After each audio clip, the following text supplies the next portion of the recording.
Hello students, आज की class start करते हैं बेटा कुछ डाउट प्रॉब्लम के साथ जो आप लोगों ने भेजी थी उनको सोल्व करते हैं। ठीक है, तो पहला क्वेश्चन है, आपके पास दो कॉइल हैं, कॉइल 1 और कॉइल 2। ठीक है, और आपके पास एक बार मैग्नेट दे रखी है और बार मैग्नेट को आप कुछ इस डायरेक्शन में मूव कर रहे हो। तो पूछ रहा है कि कॉइल 1 में और कॉइल 2 में करंट जो इंड्यूस होगा वो किस डायरेक्शन में होगा। ठीक है, ध्यान से देखिए, जब आप इस मैग्नेट को मूव करेंगे तो अल्टीमेटली दोनों कॉइल से मैग्नेटिक फील्ड चेंज होगा और मैग्नेटिक फील्ड चेंज होगा तो फ्लक्स चेंज होगा एंड करस्पॉन्डिंगली ईएमएफ क्या होगा, इंड्यूस, एंड करंट इन दोनों कॉइल में इंड्यूस हो जाएगा। ठीक है, चलिए देखते हैं। अब जो कॉन्सेप्ट है, आपको मैग्नेटिक फील्ड की डायरेक्शन हमेशा जो बार मैग्नेट है उसके इनसाइड वाली देखनी है। Inside the bar magnet direction क्या होती है, साउथ टू नॉर्थ। ठीक है, तो अगर जब मैं बार मैग्नेट को इस तरफ लेके जाऊंगा और मैं यहाँ से खड़ा होकर देखूँ तो मेरे को लगेगा कि इस कॉइल में इस डायरेक्शन में मैग्नेटिक फील्ड बढ़ रहा है। जैसे जैसे ये इसकी क्लोज जाएगी तो इस डायरेक्शन में इस कॉइल के थ्रू मैग्नेटिक फील्ड स्ट्रॉन्ग होता जाएगा। क्लियर है?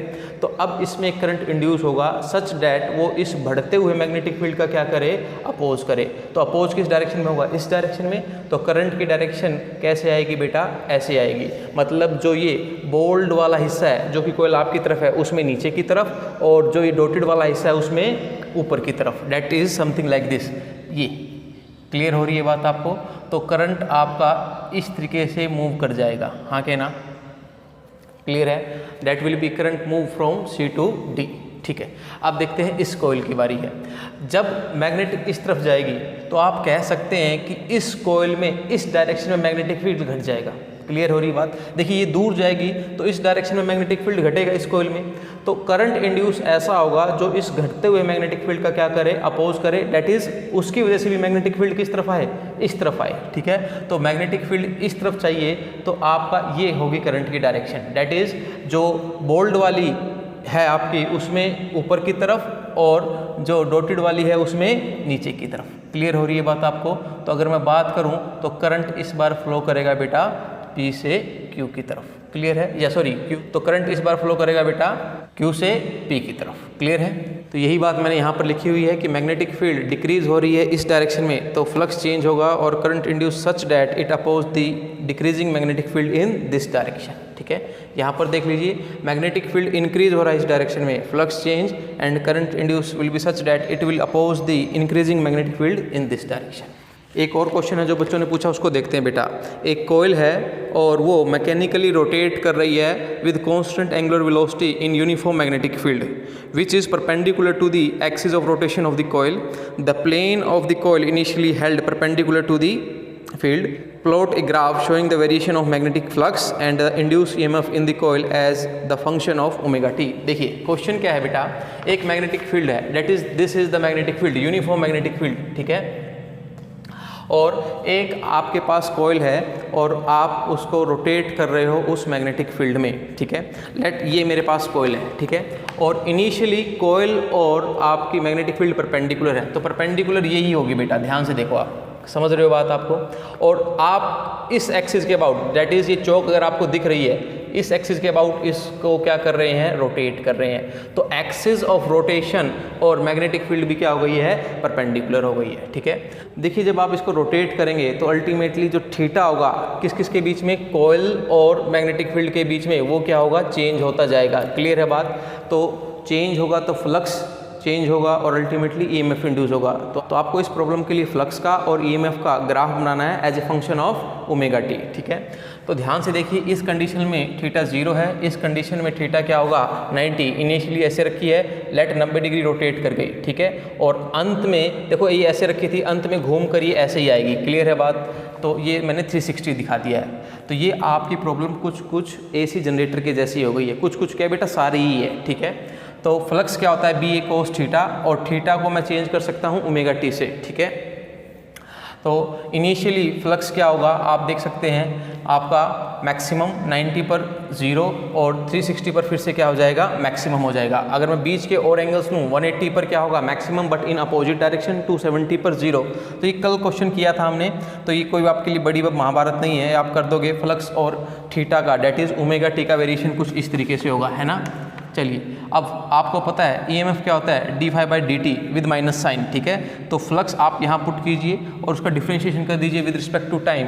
तो देखिए बी ए तो कांस्टेंट है, बाहर चला गया, कोस का क्या होगा माइनस साइन, माइनस से माइनस कैंसिल आउट और ये ओमेगा भी बाहर आ जाएगा, तो बी ए ओमेगा साइन ओमेगा टी, ठीक है। तो EMF का जो ग्राफ आएगा वो किसका फंक्शन होगा बेटा, साइन का फंक्शन होगा। तो this will be a curve and starting with the zero, clear है बात, क्योंकि साइन 0 0 होता है, 90 पर 1 होती है साइन की वैल्यू, तो मैक्सिमम EMF कितना हो गया, BAW हो गया, ठीक है। और 180 पर 0, 270 पर फिर से मैक्सिमम होगा but in opposite direction, clear.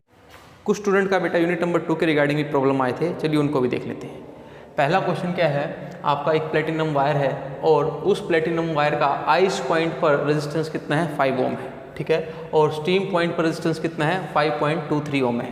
पहले तो इस प्रॉब्लम को समझिए। देखिए आपको पता है कि रेजिस्टेंस टेम्परेचर के साथ वेरी करते हैं, ठीक है। आपने क्या किया, एक वायर लिया और उसका टेम्परेचर कितना ले गए आप, 0 degree Celsius, that is ice point तक, वहाँ पर उसका रेजिस्टेंस कितना आया, 5 ओम आया, ठीक है। अब आपने उस पर्टिकुलर वायर की कंडीशन चेंज की और आपने उसका टेम्परेचर इंक्रीज कर दिया 100 degree Celsius, that is corresponding to steam point, और वहाँ पर रेजिस्टेंस आया 5.23 ओम, ठीक है।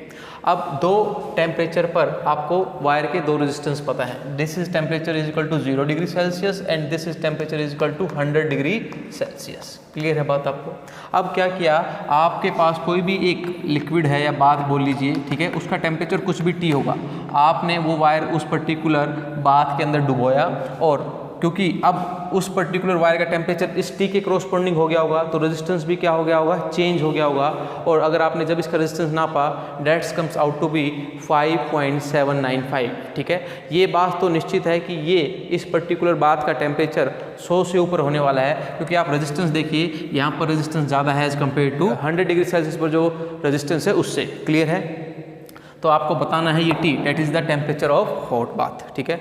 We know resistance is function of time और उसका फॉर्मूला ये है R2 minus R1 is equal to alpha R1 delta T, ठीक है। देखिए इस कंडीशन का क्या फ़ायदा उठाएंगे हम, क्या मैं R2 जानता हूँ, that is R2 is nothing but the resistance of the wire at 100 degree Celsius, ठीक है। That's comes out to be 5.23 minus R1 कितना है, 5 है। अल्फा मुझे पता नहीं है प्लेटिनम वायर का, इनिशियल रेजिस्टेंस कितना है 5, डेल्टा T कितना आ गया बेटा आपके पास 100 माइनस 0, ठीक है। तो यहाँ से आप अल्टीमेटली क्या निकाल लेंगे, इस कंडीशन से अल्फा ऑफ प्लेटिनम वायर निकाल लेंगे, ठीक है। अब दोबारा से यही इक्वेशन लगाइए, R2 minus R1 is equal to alpha R1 delta T। देखिए इस बार ये रेजिस्टेंस होगा किसके कोरोस्पोंडिंग, टेम्परेचर T के कोरोस्पोंडिंग, इसको मानेंगे आप 5.795। R1 को आप क्या मान ले, 0 के कोरोस्पोंडिंग या 100 के कोरोस्पोंडिंग, ये आपकी मर्जी है, ठीक है। मैं 0 के कोरोस्पोंडिंग मान रहा हूँ, -5। अल्फा भी आपने निकाला है, R1 कितना आ गया आपके पास 5 है, और डेल्टा T क्या होगा, T माइनस 0, क्लियर है। T will be the temperature of the hot bath and T1 that will be the temperature at ice point, clear है बात आपको। तो यहाँ से आपके पास सारी चीज़ें नोन है एक्सेप्ट T, तो यहाँ से आपका क्या निकल आएगा, T निकल आएगा, क्लियर है।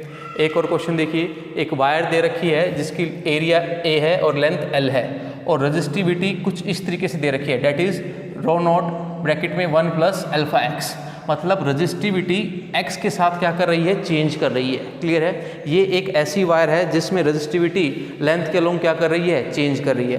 बेटा आपको पता है कि रेजिस्टेंस क्या होता है, रो L बाई A, तो अगर रजिस्टिविटी लेंथ के अलोंग चेंज कर रही है तो रेजिस्टेंस भी लेंथ के अलोंग क्या कर रहा होगा, चेंज कर रहा होगा, और वही उसने पूछा है फाइंड द रेजिस्टेंस R, ठीक है। एक वायर है जिसका एरिया A है, लेंथ L है, मैं क्या करता हूँ, x डिस्टेंस पर एक एलिमेंट लेता हूँ dx लेंथ का, ठीक है।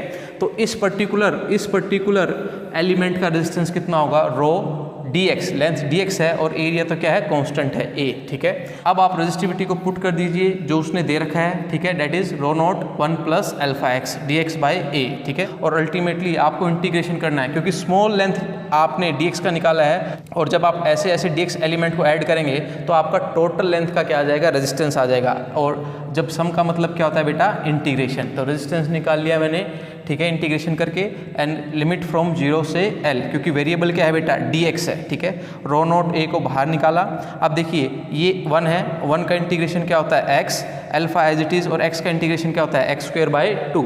लिमिट पुट करनी है आपको 0 से L, तो अल्टीमेटली जब मैं लिमिट पुट करूँगा तो यहाँ पर भी L आ जाएगा और यहाँ पर भी क्या आ जाएगा बेटा L आ जाएगा। क्लियर है? चलिए बैक टू द थ्योरी आते हैं। हमारा एक टॉपिक रहता है बेटा inductor in series and inductor in parallel, उसको डिस्कस कर लेते हैं। पहले हम डिस्कस करते हैं इंडक्टर इन सीरीज को। मेरे पास 3 इंडक्टर हैं और उनकी self inductance L1, L2 and L3 दे रखी है। उनको मैंने सीरीज़ में कनेक्ट किया और फिर एक AC सोर्स के साथ कनेक्ट कर दिया, ठीक है। आपको पता है सीरीज़ कनेक्शन में करंट क्या रहता है, सेम रहता है। क्यों? क्योंकि जितना करंट इस पर्टिकुलर सोर्स से निकलेगा उतना ही L1, L2 एंड L3 से पास होगा, करंट के पास अलग कोई रास्ता नहीं है। अब इस इक्वेशन को बेटा मैं डिफरेंशिएट करता हूँ तो क्या आएगा मेरे पास, d/dt of I1 is equal to d/dt of I2 is equal to d/dt of I3, ठीक है। अब आपको पता है कि सीरीज़ कनेक्शन में जो वोल्टेज है वो ऐड होती है, मतलब जितनी इस पर्टिकुलर सोर्स की वोल्टेज होगी वो इन तीनों में क्या होगी, डिवाइड होगी, ठीक है। मतलब इन तीनों के वोल्टेज के सम के बराबर होगी, ठीक है। तो E is equal to E1 plus E2 plus E3। आपको पता है कि E1 को क्या लिख सकता हूँ मैं, L1 d/dt of I1 plus L2 d/dt of I2 और E3 को क्या लिख सकता हूँ, L3 d/dt ऑफ I3, ठीक है। अब मैं क्या चाहता हूँ बेटा, इन तीनों इंडक्टर को हटाकर एक सिंगल इंडक्टर लाऊं, मतलब कुछ ऐसी कंडीशन, ये एक सिंगल इंडक्टर में अटैच करूं और सच डैट पावर सोर्स वही रहे, चेंज ना हो, ठीक है। जितनी इसकी E थी, वोल्टेज थी, उतनी ही इसकी रहे और ये सेम करंट को क्या करे, सप्लाई करे, मतलब जितना यहाँ हो रहा था उतना ही यहाँ हो रहा हो, ठीक है। तो अगर आप ध्यान से देखें तो इस केस में मैं E को क्या लिख सकता हूँ, E will be equal to L equivalent di/dt, ठीक है। मतलब मैं चाहता हूँ कि जो काम ये मिलकर 3 कर रहे थे वो अकेला ये करे। क्लियर हो रही है बात आपको? तो मैं इनका जो इफेक्ट आया था वो अकेले इसके बराबर रख सकता हूँ बेटा, ठीक है। अब आप देखो di/dt और d/dt of I1, I2 and I3 सब बराबर हैं, तो ये क्या हो जाएंगे, कैंसिल हो जाएंगे, ठीक है। और आपके पास जो एक्सप्रेशन क्या आएगा, L equivalent is equal to L1 plus L2 plus L3। अब देखिए इंडक्टर इन पैरेलल, 3 इंडक्टर हैं जिनकी self inductance L1, L2 and L3 है, उसको एक आपने AC सोर्स के साथ पैरेलल में जोड़ दिया है। पैरेलल में आपको पता है कि करंट आपका क्या होता है, बढ़ता है, ठीक है। तो I will be equal to I1 plus I2 plus I3। इसको आपने डिफ्रेंशिएट कर लिया, di/dt is equal to d/dt of I1 plus d/dt of I2 plus d/dt of I3, ठीक है। अब ध्यान से देखिए, आपको पता है कि EMF क्या होता है, L di/dt, ठीक है। तो di/dt को क्या लिख सकता हूँ मैं, E/L लिख सकता हूँ। तो इसके कोरोस्पोंडिंग आ जाएगा E/L1, इसके कोरोस्पोंडिंग आ जाएगा E/L2 और इसके कोरोस्पोंडिंग आ जाएगा E/L3। अब इसी चीज़ को मैं क्या चाहता हूँ कि सेम पावर सोर्स मैं सिर्फ एक इंडक्टर के अक्रॉस लगाऊं, ठीक है। एक इंडक्टर के अक्रॉस लगाऊं, वोल्टेज सेम रहे, करंट सेम आए और इन तीनों को हटाकर सिंगल एक लगा दूं और नेट इफेक्ट भी क्या रहे, सेम रहे, ठीक है। तो मैं कह सकता हूं कि इन तीनों का इफेक्ट इसके बराबर होगा और इसका di/dt क्या होगा, E/L इक्विवेलेंट। तो E कैंसिल हो जाएगा और 1/L इक्विवेलेंट किसके बराबर आ जाएगा आपका, 1/L1 plus 1/L2 plus 1/L3। Note कीजिए जो इंडक्टर का रिजल्ट आया है वो सिमिलर है एज दैट ऑफ रेजिस्टेंस के। क्लियर है? तो बेटा यहीं ख़त्म करते हैं, मिलते हैं नेक्स्ट क्लास में इस चैप्टर के नए पार्ट के साथ। क्लियर है? Thank you, good bye.